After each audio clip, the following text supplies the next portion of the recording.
चलिए आज समझते हैं राजस्थान नगर पालिका अधिनियम 2009 की एक बहुत ही जरूरी धारा यानी धारा 51 को। ये वो धारा है जो ये तय करती है कि किसी भी नगर पालिका की बैठकें कब और कैसे होंगी। ये वो नियम हैं जो किसी भी शहर के बड़े फैसलों की नींव रखते हैं। तो आइए इन नियमों को एक एक करके बिल्कुल आसान भाषा में समझते हैं। तो आखिर ये धारा 51 करती क्या है? देखिए, इसका काम बहुत सीधा सा है।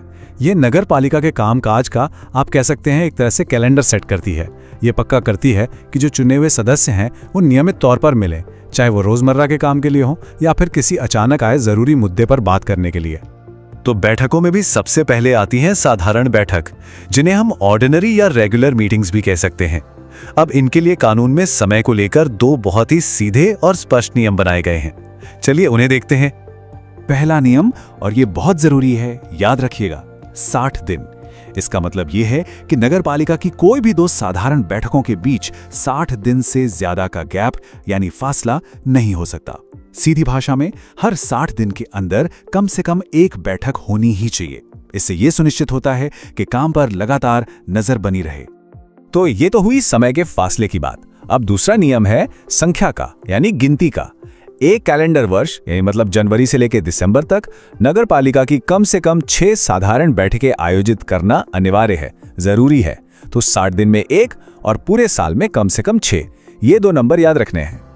लेकिन सोचिए, अगर कोई ऐसा जरूरी मुद्दा आ जाए जिस पर तुरंत चर्चा की जरूरत हो, तो क्या अगली बैठक का इंतजार किया जाएगा? जी नहीं, बिल्कुल नहीं। ऐसी ही स्थितियों के लिए विशेष बैठक यानी स्पेशल मीटिंग का प्रावधान है। और हाँ, इसे बुलाने की भी एक तय प्रक्रिया और शर्तें हैं। तो सवाल उठता है कि ये स्पेशल मीटिंग बुलाएगा कौन? क्या कोई भी एक सदस्य कह सकता है कि मीटिंग बुलाओ? नहीं, ऐसा नहीं है। इसके लिए नगर पालिका के जो चुने हुए सदस्य हैं उनमें से कम 1/3 यानी 1/3 सदस्यों का एक साथ आकर मांग करना जरूरी है। ये एक तरह का चेक एंड बैलेंस है ताकि बेवजह बैठकें ना बुलाई जाएं। चलिए इसकी पूरी प्रक्रिया को स्टेप बाय स्टेप समझते हैं। बहुत आसान है। स्टेप 1, कम से कम 1/3 सदस्य मिलकर एक रिक्वेस्ट लेटर पर साइन करते हैं। स्टेप 2, उस लेटर में ये साफ साफ लिखा होना चाहिए कि भाई किस मुद्दे पर, किस विषय पर चर्चा करनी है। और स्टेप 3, जैसे ही ये लेटर अध्यक्ष को मिलता है, उनकी जिम्मेदारी है कि वे 7 दिनों के अंदर अंदर बैठक बुलाएं। लेकिन यहां एक पेंच है। क्या होगा अगर अध्यक्ष अपनी जिम्मेदारी को पूरा न करें? अगर वो 7 दिन में बैठक न बुलाएं तो क्या कानून में इसके लिए भी कोई रास्ता है? हाँ, बिल्कुल है। यहीं पर सीन में आते हैं मुख्य नगरपालिका अधिकारी यानी CMO। तो ये सवाल बहुत जरूरी है। मान लीजिए सदस्यों ने चिट्ठी दे दी पर अध्यक्ष ने 7 दिन के अंदर मीटिंग नहीं बुलाई, तो अब क्या सारी प्रक्रिया रुक जाएगी? नहीं, बिल्कुल नहीं। और यहीं पर इस धारा का सबसे मजेदार और जरूरी हिस्सा सामने आता है। अब इस टाइमलाइन को बहुत ध्यान से देखिए। जिस दिन अध्यक्ष को रिक्वेस्ट मिली, उनकी 7 दिन की घड़ी शुरू हो गई। 7वां दिन खत्म, और अगर बैठक नहीं बुलाई गई तो उनकी जिम्मेदारी भी खत्म। अब 8वें दिन से यह जिम्मेदारी सीधी चली जाती है CMO के पास, और उन्हें अगले 10 दिनों के भीतर वो बैठक बुलानी ही होगी। ये मैंडेटरी है, कोई ऑप्शन नहीं है।